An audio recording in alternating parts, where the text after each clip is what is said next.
नमस्कार दोस्तों, मैं आपका अपना जोगिंदर चौहान स्वागत करता हूं एक बार फिर आपके अपने यूट्यूब चैनल जिसका नाम है पावर प्लांट ज्ञानी। दोस्तों जो आज का टॉपिक है वो रिलेटेड टू वाटर केमिस्ट्री है, रिलेटेड टू डीएम प्लांट है। तो दोस्तों आज इस टॉपिक में हम डिस्कस करेंगे कि डीएम प्लांट के अंदर जो वाटर ट्रीटमेंट होता है उसमें कौन कौन से केमिकल यूज़ किए जाते हैं, क्योंकि ये टॉपिक काफ़ी इंपॉर्टेंट है in the point of view BO exam, both first class even second class.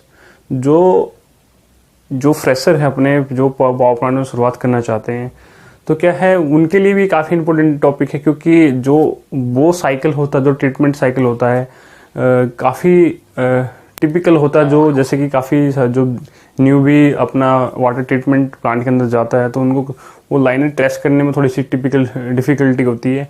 तो क्या है उसमें उनको ये पता नहीं रहता कि भाई क्या क्या लगा हुआ है डीएम प्लांट के अंदर। सो दैट ये वीडियो उन्हीं लोगों के लिए डेडिकेटेड है, क्योंकि इसमें मैंने बिल्कुल जो डीएम प्लांट होता है उसका वो सिस्टमेटिक वे से मैंने सारा अरेंजमेंट यहाँ पे दिखाया है। सो दोस्तों देर ना करते हुए शुरुआत करते हैं आज के वीडियो की, जो कि है डीएम प्लांट, डीमिनरलाइज प्लांट। सबसे पहले बात करते हैं कि what is the DM plant, कि भाई डीएम मतलब डीमिनरलाइज, यानी वो प्लांट जिसमें वाटर को विद डीमिनरलाइज किया जाता है, कि उस वाटर के अंदर मिनरल्स नहीं होते। तो मिनरल्स हम कहाँ पे रिमूव करते हैं? जो मिनरल्स होते हैं with the help of cation and anion. जो हमारे कैटायन और एनायन यूनिट होती है वो वाटर को डीमिनरलाइज करने के में हेल्प करती है। सो दैट इस टिपिकल जो भी अपने डी प्लांट के अंदर जो भी कैटायन एनायन एक्सचेंजर है वो क्या है वाटर को डीमिनरलाइज कर देते हैं। तो सो दैट इसको हम क्यों बोला गया है डीएम प्लांट, क्योंकि इसके अंदर कैटायन और एनायन यूनिट लगी होती है जो कि वाटर को डीमिनरलाइज करती है। तो दोस्तों सबसे पहले हम इस जो मैंने यहाँ पे ये अरेंजमेंट बनाया है ये डिफरेंट हो सकता है हर एक जगह पे, क्योंकि ये डिपेंड करता है वाटर क्वालिटी। देखो कि जहाँ पे क्या है आपको जो रिकमेंडेड वाटर होता है, जैसे कि हमें आरओ वाटर लेना है वो 7.5 pH का लेना है जो हम डीएम वाटर स्टोरेज करते हैं। तो क्या है इसके बीच में सपोज दैट कि हम रिवर से पानी ले रहे हैं, आपने सभी ने देखा जो हम रिवर से पानी लेते हैं तो उसमें क्या है केमिकल कॉस्ट कम होता है, क्योंकि उसमें सस्पेंडेड पार्टिकुलेट्स कम होते हैं, उसका टीडीएस कम होता है। सो दैट यदि इन द सेंस ऑफ हम यदि ग्राउंड वाटर की बात करें जो हम बोरवेल से लेते हैं उसमें जो उसका टीडीएस है उसका लेवल काफ़ी हाई होता है। सो दैट उसमें ट्रीटमेंट उसके हाई रहती है। सो दैट दोस्तों सबसे पहले हम इस अरेंजमेंट के बारे में बात करेंगे। ये हर एक प्लांट के अंदर डिफरेंट हो सकता है, क्योंकि depend on the water quality. So that दोस्तों आज मैं आपको इस अरेंजमेंट के बारे में मैं आपको पहले बता देता हूँ। सबसे पहले सपोज दैट कि जो हम मैं यहाँ से शुरुआत करता हूँ। ये हमारा रॉ वाटर हो गया। सपोज दैट रॉ वाटर हम इसको बोल सकते हैं, क्लियरिफायर वाटर भी बोल सकते हैं, क्योंकि इससे पहले भी बहुत सारे ट्रीटमेंट होते हैं, जैसे कि सेंडिमेंटेशन होता है कि भाई वाटर को एक स्टोरेज टैंक के अंदर फिलअप करके with the help of gravity क्या है वो जिसमें भी जो कोलोइडल पार्टिकल होते हैं, सस्पेंडेड पार्टिकल होते हैं, तो क्या है जो भी अनफोरिजन्स पार्टिकल होते हैं क्या है वो with the help of gravity वो क्या सेटल डाउन होते रहते हैं। तो फर्दर क्या करते हैं हम उसमें पंप लगा के फिर डिफरेंट उसमें ऐसे कि कई बार क्या हम डिफरेंट स्टेजेस में इसको सेडिमेंटेशन करते हैं उस वाटर का। तो फिर आफ्टर दैट क्या होता है क्लैरिफिकेशन होता है, फिल्ट्रेशन होता है। तो फिल्ट्रेशन में होता है कि जो टर्बुडिटी है उसको क्या है with the help of chemicals so that की एलम पॉली हम इसमें डोज कर देते हैं। तो क्या है जो लाइटर पार्टिकल होते हैं उसको हैवी पार्टिकल में कन्वर्ट कर देती है, जिससे कि सेटलिंग प्रोसेस हाई हो जाता है। सो दैट आफ्टर दैट जो क्लैरिफिकेशन है क्लैरिफायर आता है, उसमें क्लैरिफायर से हम वाटर सेपरेट करके हम यहाँ पे ले लेते हैं। तो क्या है इसके लिए मैं अलग से हर एक पार्ट के लिए मैं जो भी मैंने ये अरेंजमेंट बनाया है मैं इसके हर एक पार्ट के लिए अलग वीडियो बनाने वाला हूँ, क्योंकि ये तो एक सिंपल सा अरेंजमेंट है, लेकिन इसके अंदर क्या क्या प्रोसेस होती है, क्योंकि इसमें हर एक का डिफरेंट फंक्शन होता है और डिफरेंट इसका CB यानी केमिकल इनहेंस बैकवाश भी होता है, रीजनरेशन होता है। तो क्या है अलग अलग काफ़ी रोल होता है हर एक इक्विपमेंट का। सो दैट मैं इसको अलग अलग वीडियो बनाऊंगा इनके, ताकि आपको बिल्कुल अच्छे से चीज़ें समझ में आए। हमारा मोटिव यही है कि हम आपको अच्छे से नॉलेज दें।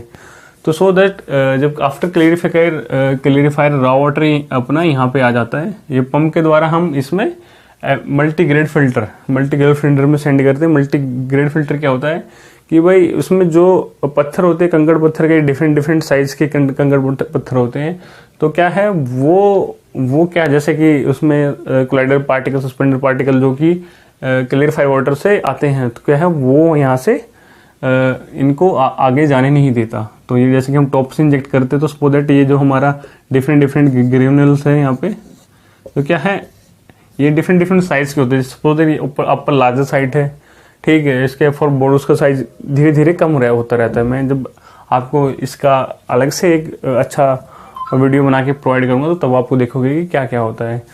सो दैट तो क्या है वो सपोज दैट कि यहाँ पे एक एग्जांपल हम आपको बता देता हूँ कि यदि हमने यहाँ पे जो सपोज दैट कि हमें यहाँ पे 100 TDS का पानी हमने इसको मल्टीग्रेड के थ्रू पास आउट किया, तो सपोज दैट यहाँ पे कम से कम 30 TDS का क्या है पानी हमें मिलेगा। तो सो दैट यहाँ पे क्या है जो मेनली जो बेड है, जो ग्रेनुअल्स बेड है, वो क्या है इसके TDS को कम कर देता है। तो फर्दर ये क्या है, फर्दर ये जाता है ACF में, एक्टिवेटेड कार्बन फिल्टर। क्योंकि एक्टिवेटेड कार्बन फिल्टर करते क्या है, जो कि ऑयल और जो ग्रीसी जो मटेरियल्स है वो क्या है, वो उसको जैसे कोई पोल्यूटेंट पार्टिकल्स है, जैसे कि ऑयली ग्रीस है, ठीक है, जो पोल्यूटेंट वाटर को पोल्यूट कर देता है, केमिकल्स वगैरह है, तो क्या है वो यहाँ पे रिमूव हो जाते हैं विद द हेल्प ऑफ, क्योंकि इसके अंदर क्या होता है, कोकोनट सेल्स होते हैं, जो ब्यूटेनस कॉल होता है, ठीक है, लिग्नाइट कॉल होता है। तो with the help of this reaction क्या है, यहाँ से क्या है ऑयल और ग्रेसी जो पोल्यूटेंट है वो रिमूव हम कर लेते हैं। जो नेक्स्ट है वो है ड्यूल मीडिया फिल्टर। इसमें ड्यूल मीडिया की इसमें 2 तरह की सतह होती है, ठीक है। तो इसमें क्या है, हमारी 2 डस्ट है और जो ट्रिब्यूटरी टाइप की जो ट्रिब्यूटरी होती है यहाँ पे रिमूव होती है। एट दैट टाइम यदि आपको यहाँ पे मैं साथ साथ में आपको एक अच्छी चीजें बताता रहूंगा कि जो अपना यहाँ पे pH होता है, बिफोर दिस pH इतना 7.8 to 8 pH रहेगा हमारा। तो क्या है आपको कई बार क्वेश्चन में पूछ लिया जाता है कि भाई ड्यू मीडिया फिल्टर में pH कितना होता है, कि इसका आउटलेट pH कितना होता है, इनलेट pH कितना होता है। तो क्योंकि जैसे कि हमारे जो भी केमिस्ट भाई लोग हैं वो क्या है वो इनसे भी क्वेश्चन पूछ लेते हैं कि जो शिफ्ट इंचार्ज है, इस तरीके के क्वेश्चन उनसे भी पूछ लेते हैं, क्योंकि आप डेली उससे आप रिपोर्टें चेक कर रहे हो या नहीं चेक कर रहे हो। क्योंकि आप चेक कर रहे हो तो आपको सारी चीज़ें आपको पता रहेंगी। सो दैट आपको ये भी मैं साथ साथ में ये चीज़ें बताता रहूँगा ताकि आपको ये सारी चीज़ें क्लियर रहे। तो सपोज दैट कि सबसे पहले क्या है, जो pH यहाँ पे हमारा है जो ड्यूल मीडिया फिल्टर है वो इसका इनलेट 7.8 to 8 रहेगा। तो नेक्स्ट क्या है, नेक्स्ट हमारा क्या है, कार्टेज फिल्टर चला जाता है। कार्टेज फिल्टर आपने देखा होगा कि सपोज दैट कार्टेज फिल्टर इस तरीके से काम करता है, जैसे कि आपने कभी जो अपना सर्कुलेटिंग वाटर है टरबाइन साइड, आपने उसका फिल्टर आपने निकाला होगा, तो सपोज दैट उसी प्रिंसिपल पे ये काम करता है कि जो इसमें जो मैश साइज लगी होती है वो उस मैश साइज से कम जो पार्टिकल है वो अपने अंदर से गुजरने देता है। सो दैट इसके क्या है, ये फिल्टर इस तरीके से होता है। मैं आपको एक थोड़ा सा एग्जांपल देता हूँ। सपोज दैट इसका ये सेल होती है, आपने कभी देखा होगा, जब इसमें पानी क्या है, इसके अंदर सपोज दैट ये फाइन मैश है, इसके अंदर से क्या है पानी वही गुजरेगा जो इस मैश साइज से कम होगा। तो क्या है इसका मैश साइज जो इसमें से पार्टिकल्स निकलते हैं वो क्या है 10 माइक्रोन से कम 100 माइक्रोन तक के पार्टिकल्स को रिमूव कर देता है। तो इसमें जो कार्टेज फिल्टर है ये किस लिए काम आता है, ये आता है कि अनवांटेड जो पार्टिकल्स है, पोल्यूटेंट्स है, केमिकल्स फ्रॉम लिक्विड है, जिस तरीके से जो पीछे से जो चीज कुछ बचा रहता है तो क्या है वो यहाँ पे रिमूव हो जाता है। तो आफ्टर दैट जो हमारा जो पानी जाता है वो जाता है अल्ट्रा फिल्ट्रेशन में। अल्ट्रा फिल्ट्रेशन में क्या होता है कि इसमें डिफरेंट मॉड्यूल लगे होते हैं, क्या है जो इसमें जो मॉड्यूल्स लगे होते हैं क्या है वो डिफरेंट पोर साइज होता है उनका। जैसे कि सपोज दैट आपको फर्स्ट स्टेज में मान ले आपको लार्जर पार्टिकल्स रिमूव करने हैं, तो इसमें क्या करते हैं, इसमें जो मैंने यहाँ पे लिखा भी है कि फाइन कोलोडाइल पार्टिकल्स होते हैं, जो जो माइक्रो मॉलिक्यूल्स होते हैं क्या है वो यहाँ पे रिमूव कर दिया जाता है, जो कि हमारा जो जो ट्रीटेड वाटर है उससे। तो क्या है उसमें जो इसके जो हमारा अल्ट्रा फिल्ट्रेशन होता है ये it is a part of RO unit. तो क्या है इसमें हम जो वाटर से जो 0.001 माइक्रोन का 0.02 माइक्रोन तक का जो इसमें हम निकाल लेते हैं। तो क्या है इसमें क्या है जब ये हमारी जो इसकी अल्ट्रा फिल्ट्रेशन की जो हमारी लाइफ होती है वो कम से कम 2 से 5 साल तक होती है। तो क्या है इसको हेल्थीनेस रखने के लिए क्या हम क्या करते हैं, CEB यानी केमिकल इनहेंस बैकवाश, क्योंकि जब हम इसमें पानी से गुजारते रहेंगे क्या है कुछ स्पोदैट की 5 to 10% रॉ वाटर इसके साइल में भी बचा रहता है। तो क्या है वो माइक्रोबायोलॉजिकल ग्रोथ वहाँ पे होने लग जाती है, एल्गा वगैरह फॉर्म होने लग जाती है। तो क्या हम इसको क्या है CEB कर दे, केमिकल इनहेंस बैकवाश। तो क्या है इसमें क्या करेंगे हम, इसमें केमिकल्स का यूज करते हैं कि केमिकल वहाँ पे जो माइक्रोबायोलॉजिकल ग्रोथ है वो ना होने दे। स्पोदैट की जो क्या हम क्या करते हैं, जैसे कि सोडियम हाइपोक्लोराइड यहाँ पे इसमें केमिकल यूज करते हैं, हाइड्रोक्लोरिक एसिड करते हैं, तो क्या NaOH यूज करते हैं। तो दोस्तों जो है अपना कास्टिक सोडा यहाँ पे यूज कर देते हैं। तो अल्ट्रा फिल्ट्रेशन का ये काम होता है कि जो कि हमारी जो फाइन क्लोराइड पार्टिकल्स है उसको यहाँ पे रिमूव कर लिया जाता है। आफ्टर दैट क्या है ये अल्ट्रा फिल्ट्रेशन में टैंक में जाता है। तो फिर क्या है ये यहाँ पे जो आरओ फीड पंप है वो हाई प्रेशर पंप होता है। तो क्या है high pressure pump RO membrane में इसको वाटर को भेजता है। तो आरओ आपको सभी को पता होगा रिवर्स ऑस्मोसिस होता है, एक सेमी मेम्ब्रेन के थ्रू पानी को गुजारा जाता है। यदि मैं हिंदी में बात करूं तो क्या है एक बिल्कुल ही पतली जो पोर साइज की एक लेयर होती है, उससे क्या है हाई प्रेशर वाटर हम पास आउट करवाते हैं। सो दैट कि ये हमारी सपोज ये जो अपनी ये मैस है वो 0.001 माइक्रोन की है। तो क्या है कि उसी इस जो ये फाइन मेम्ब्रेन है तो क्या है उसी से लेस देन उतना ही माइक्रोन, जैसे कि अपना 0.01 माइक्रोन है तो उससे लेस देन का ही जो कंसंट्रेटेड वाटर होगा वो निकलेगा। तो क्या है जो हायर TDS का वो जो वाटर है वो क्या है वो रिजेक्ट में चला जाएगा। तो सो दैट इसका जो रेशो होता है वो 80-20 का होता है। सो दैट की जो 80% है वो इसे पास आउट हो जाएगा और क्या है 20% रिजेक्ट में चला जाएगा। क्योंकि बिफोर आरओ हमने काफ़ी सारा ट्रीटमेंट किया है, बहुत सारी हमने ट्यूबिलिटी जो माइक्रोमोलिक्यूल हमने निकाल दिया है। तो सो दैट क्या है यहाँ पे ज़्यादा स्ट्रेस नहीं पड़ता। तो क्या है इजिली से हम 80-20 का परसेंट का या 80-90-10% का हम जो आरओ वाटर हम ले लेते हैं। तो क्या है इसका भी हमें बैकवॉश करना पड़ता है। इसको भी क्या है इसमें क्या डोज करते हैं हम SMBS, सोडियम मेटाबाइसल्फेट। तो क्या है इसमें ये काम करता है, जैसे सपोज दैट ये अल्ट्रा फिल्ट्रेशन है, इसमें के जो माइक्रोबायोलॉजिकल ग्रोथ है वो ना हो। तो सो दैट उसको भी हम यहाँ पे भी हम केमिकल डोज करते हैं। तो क्या है उसके बाद हमारा क्या जाता है, सीधा हमारा जाता है SAC, स्ट्रॉन्ग एसिड कैटाइन।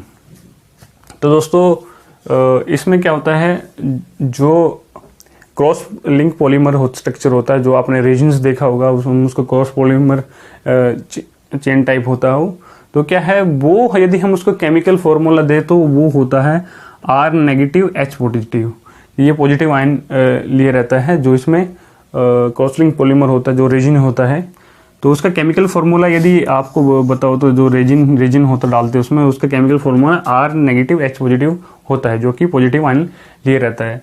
तो यहाँ पे होता क्या है, तो ये जो हमारा जो कैल्शियम मैग्नीशियम जो कि पॉजिटिव टाइप की आयन की जो इम्प्योरिटी लिए रहते हैं, तो क्या है वो यहाँ पे हम सेपरेट करते हैं। तो क्या है ये जो हमारा जो रीजन होता है जो H- आयन लिए होता है, तो क्या है जो हमारी इम्प्योरिटी है कैल्शियम मैग्नीशियम टाइप की जो कि पॉजिटिव आयन लिए रहती है, वो क्या है न्यूट्रलाइज कर देता है। तो आफ्टर दैट जो भी रिएक्शन करने के बाद जो भी एसिड फॉर्म होते हैं वो क्या है वो रेजिन सोक्स लेता है और आफ्टर दैट हमें क्या मिलता है, एक ट्रीटेड वाटर मिलता है आउटलेट में।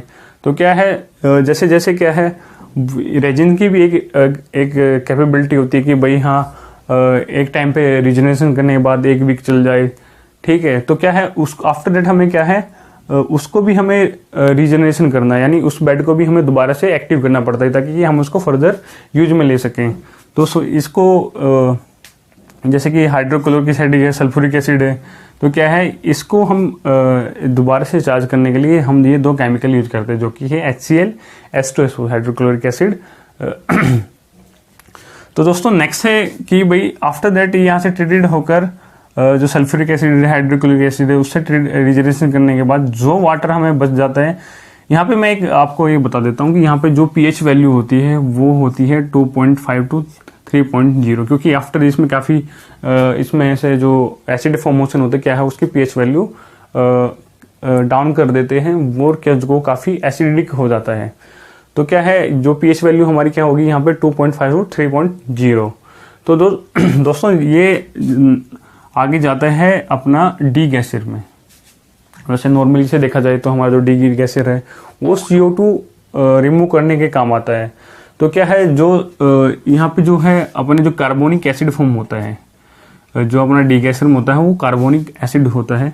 यदि एक छोटा सा मैं आपको एक जनरल वे में आपको बताऊं तो कार्बोनिक एसिड आपने देखा होगा जो अपने सॉफ्ट ड्रिंक्स होते हैं, जैसे कि आप कोई भी उठा लो, कोका कोला है या फिर स्प्राइट है या फिर ड्यू है, क्या है इसमें जो इन सभी उसमें जो कार्बोनिक एसिड होता है वो वही होता है जो होके है H2CO3 है, क्योंकि क्या है ये इजिली से सेपरेट हो जाता है। जैसे कि अपना मैं यदि यहाँ पे एक छोटा सा रिएक्शन लेके बताऊं तो जैसे कि अपना H2CO3 है, तो क्या है ये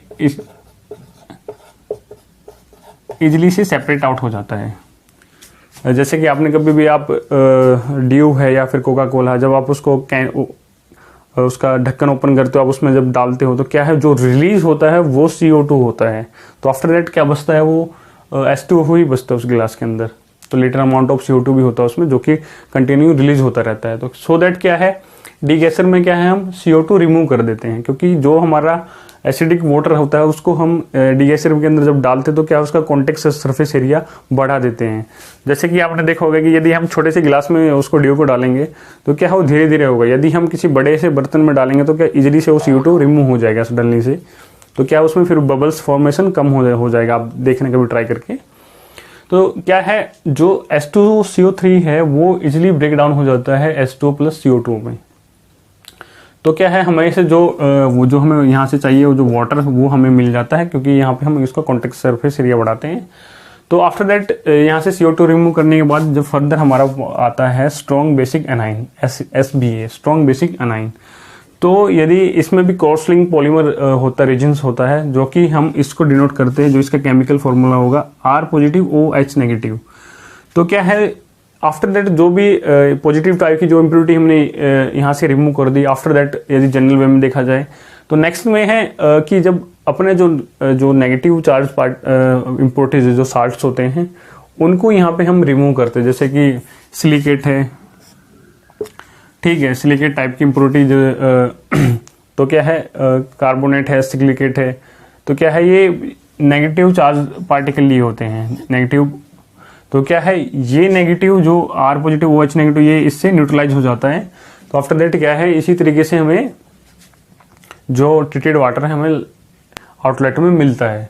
तो क्या यहाँ पे क्या है, यहाँ पे थोड़ा pH बूस्टअप हो जाएगा, क्योंकि हमने जो भी पॉजिटिव नेगेटिव टाइप की जो इम्प्योरिटी हमें यहाँ से रिमूव कर ली। तो क्या है, यहाँ पे क्या है, इसका pH इम्प्रूव हो जाता है। तो यहाँ पर pH कितना रहेगा, 6.8 to 7.2। तो क्या है, जो आफ्टर दैट ये जब भी एक कंटिन्यू वर्किंग में रहेगा तो क्या है, इसकी पावर भी एग्जॉस्ट हो जाएगी। तो क्या है, उसको दोबारा से रीजनरेट करने के लिए क्या रीजनरेशन किससे करेंगे हम, NaOH, जो कि है कास्टिक सोडा। कास्टिक सोडे से हम स्ट्रॉन्ग बेसिक एनाइन की क्या है रीजनरेशन करते हैं। तो हमारा मोटिव ये इसी वीडियो से ये है कि मैं आपको डिफरेंट केमिकल्स जो भी है यहाँ पे जो यूज होते हैं मैं उसके बारे में बताऊँ। तो दोस्तों नेक्स्ट वो है कि फर्दर ये जाता है मिक्स बेड में। इसमें क्या होता है, ये दोनों टाइप्स के जो रेजेंट्स है वो लिए रहते हैं, क्योंकि इसमें मिक्स बेड में क्या है, जो भी फर्दर इसके और इसके ट्रीटमेंट से जो भी कुछ पॉजिटिव और नेगेटिव आयन की जो भी इम्पोर्टेंस बचती है वो क्या है वो यहाँ से रिमूव कर देते हैं। तो आफ्टर दैट क्या मिलता है हमें, आफ्टर दैट हमें DM वाटर मिलता है। सो दैट इसके बाद मिक्स बेड में से जो भी हमारा पीएच डाउन हो जाता है तो क्या है, हम इसमें मॉर्फिन की डोजिंग करते हैं और डोजिंग करने के बाद इसका पीएच 7.5 मेंटेन करके हम आरओ वाटर स्टोरेज टैंक में कलेक्ट कर लेते हैं। ये तो हुल प्रोसेस था कि भाई हमारा कैसे रॉ वाटर से हम डीएम वाटर कैसे गेट आउट करेंगे। तो दोस्तों ये फर्दर यदि आपको इसमें कोई भी किसी भी जगह पे आपने कुछ भी लगा कि मुझे समझ में नहीं आया तो आप बता सकते हैं। दोस्तों आज की इस वीडियो में हमें जाना कि डीएम प्लांट में कैसे वाटर ट्रीटमेंट होता है। तो दोस्तों सबसे पहले क्या है, हम दोबारा से रीमेमोराइज कर लेता है कि कौन कौन से केमिकल कहाँ कहाँ पे यूज होते हैं। सबसे पहले जो हमारा अल्ट्रा फिल्ट्रेशन होता है वहाँ पे हमें जो केमिकल इनहेंस बैकवाश देना पड़ता है उसके लिए क्या है, sodium hypochloride, hydrochloric acid, caustic soda जो हम यूज करते हैं। तो फर्दर क्या है, आरओ मेम्ब्रेन में हम क्या करते हैं, सोडियम मेटाबाइसल्फेट यूज करते हैं। और जो अपना स्ट्रॉन्ग एसिड कटाइन है उसमें HCl, हाइड्रोक्लोरिक एसिड और सल्फ्यूरिक एसिड हम यूज करते हैं रीजनरेशन के लिए। और जो अपना स्ट्रॉन्ग बेसिक एनाइन है उसमें कास्टिक सोडा हम यूज करते हैं। और जो हमारा H2CO3 है डीगैसिड में क्या है, वो कार्बोनिक एसिड फॉर्म होता है जो कि हम इजिली से सेपरेट आउट कर लेते हैं। और आफ्टर दैट जो कि पीएच जो भी थोड़ा बहुत डाउन होता है तो क्या हम उसमें मॉर्फिन ऐड करके हम आरओ वाटर स्टोरेज में कलेक्ट करते हैं। तो इससे फर्दर यदि देखा जाए तो जो हमारा रिवर्स में पानी लेते हैं फर्दर उसमें क्या है, पॉलीएलम डालते हैं ताकि जो अपना सेंडिमेंटेशन है तो क्या है उसको फास्ट करने के लिए अंडर ग्रेविटी जो सस्पेंडेड पार्टिकल सेटल डाउन करने होते हैं। तो क्या है उसमें पॉली और एलम का डोज कर किया जाता है। तो दोस्तों फिर भी आपको लगता है कि इस पोर्शन में आपको कहीं पे भी आपको डाउट है तो मुझे कमेंट सेक्शन में नीचे बताइएगा। यदि आपको वीडियो अच्छा लगा तो प्लीज़ गिव ए लाइक, क्योंकि यदि आप हमारे वीडियो को लाइक करते हो तो हमें काफ़ी मोटिवेशन मिलता है फर्दर वर्क करने के लिए। तो दोस्तों ये तो था कि भाई हमने कैसे रॉ वाटर को डीएम वाटर में कन्वर्ट किया with the help of these circuits. तो दोस्तों फर्दर मैं हर एक पार्ट पे अलग अलग वीडियो बनाऊंगा ताकि आपको अच्छे से क्लियर हो चीज़ें। तो दोस्तों आज के लिए इतना ही काफ़ी है, फिर मिलेंगे अच्छे टेक्निकल वीडियो के साथ। तब तक के लिए जय हिंद जय भारत। बिफोर दिस मैं आपसे एक रिक्वेस्ट करना चाहूँगा कि यदि आप इस चैनल पर नए हो तो please don't forget to subscribe this channel, क्योंकि आपको इस चैनल को सब्सक्राइब करना चाहिए, क्योंकि इस चैनल में मैं पावर प्लांट ऑपरेशन और मेंटेनेंस से लेकर वीडियो काफ़ी बनाता रहता हूँ जो कि आपके करियर ग्रोथ के लिए काफ़ी हेल्पफुल रहते हैं। तो दोस्तों इसी के साथ for watching this video don't forget to subscribe this channels, क्योंकि इस चैनल को आपको सब्सक्राइब कर लेना चाहिए, क्योंकि इस चैनल पर मैं पावर प्लांट ऑपरेशन और मेंटेनेंस से लेकर वीडियो बनाता रहता हूँ जो कि आपके आने वाली करियर ग्रोथ के लिए काफ़ी हेल्पफुल हो। यदि आपने अभी तक सब्सक्राइब नहीं किया तो प्लीज़ नीचे सब्सक्राइब बटन पर क्लिक करके इसको सब्सक्राइब कर लीजिए और बेल नोटिफिकेशन को दबा